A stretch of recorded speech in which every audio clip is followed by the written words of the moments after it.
अस्सलाम अलैकुम। जन्नत के प्यारे सितारे।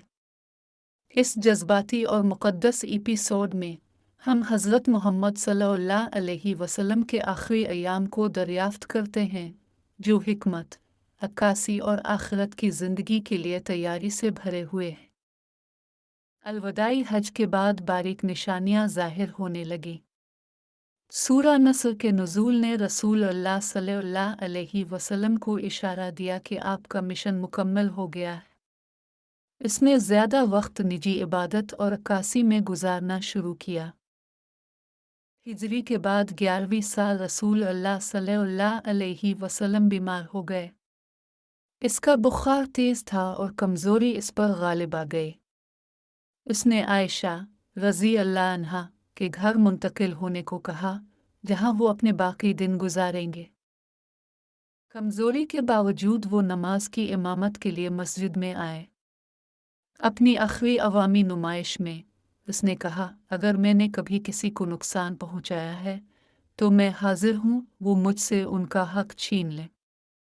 बीमारी में भी रसूल अल्लाह सल्लल्लाहु अलैहि वसल्लम ने अहम नसीहत फरमाई, अपनी औरतों के साथ हसन सलूक करो। अपने घरों को कब्रों में न बदलो, इनमें नमाज पढ़ो। नमाज को मजबूती से पकड़ो। अपने बंदों के साथ हसन सलूक से पेश आओ। पीर की एक सुबह आयशा रज़ी अल्लाह अन्हा के बाजुओं में अपने सीने पर सर रखे हुए रसूल अल्लाह सल्लल्लाहु अलैहि वसल्लम ने अपनी निगाहें आसमान की तरफ उठाएं और फरमाया, सबसे आला सहाबी के साथ, और उसकी रूह इत्मीनान से अल्लाह की तरफ लूट गई। पूरा मदीना रो पड़ा। उमर रज़ी अल्लाह अन्हु इस पर यकीन न कर सके, यहाँ तक कि अबू बकर रज़ी अल्लाह अन्हु ने कहा, जो मोहम्मद की इबादत करता था वो जान ले कि मोहम्मद फौत हो चुके हैं, लेकिन जो अल्लाह की इबादत करता है अल्लाह हमेशा ज़िंदा है और मरने वाला नहीं है। नबी अकरम सल्लल्लाहु अलैहि वसल्लम के आखिरी अयाम उनकी पूरी ज़िंदगी का अक्स थे, महब्बत, कुर्बानी और अटल ईमान से भरपूर। अगरचे वो इस दुनिया से चला गया, लेकिन इसका नूर हमारी रहनुमाई करता है।